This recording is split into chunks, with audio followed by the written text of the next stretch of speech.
अरे यहां ऐसे रहो, तुम्हें कोई नहीं जानता, तुम किसी को नहीं जानते। भगवत प्राप्ति के लिए बिल्कुल असंग होने की जरूरत है। ये अनुभव होता ही है, हर संत को, हर भक्त को होता है आगे चल करके। तो जैसे जैसे हमारा चिंतन बढ़ता है वैसे वैसे एक असंतोष बढ़ता है। ये अंदर की बात कह रहे हैं, कुछ अच्छा नहीं लगता।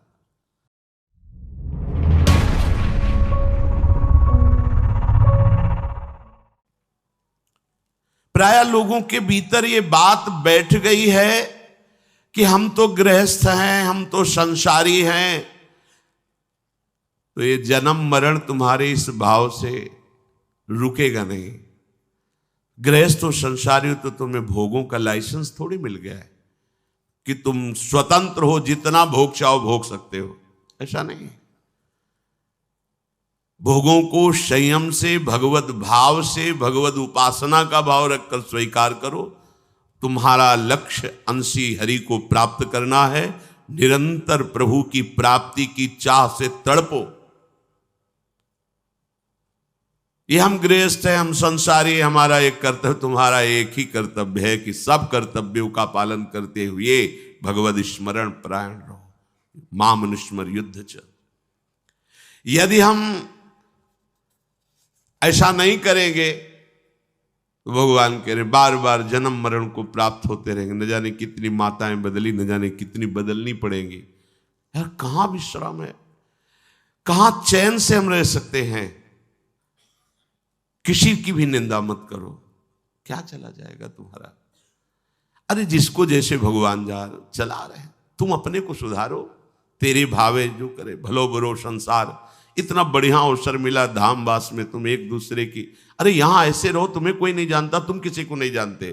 तुम श्यामा श्याम के लिए आए हो, केवल श्यामा श्याम से मतलब रखो। पर और जगह चाहे कम प्रपंच हो, यहां ज्यादा होता है, क्योंकि भजन में मन नहीं लगता तो एक दूसरे की टांग खींचते रहते हैं।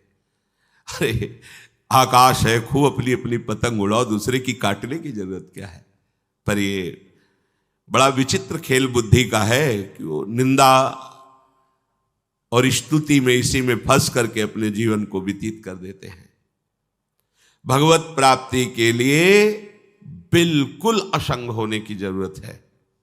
बिल्कुल एकश्चरण रहस्य चित्त मनंत से युंजीत तद वृतिषु साधुश्चेत प्रसंगा। अपने को असंग कर ले।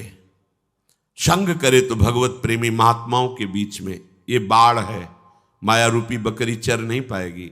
यदि संतों के समूह में रहते हो तो तुम्हारा अमंगल नहीं हो सकता।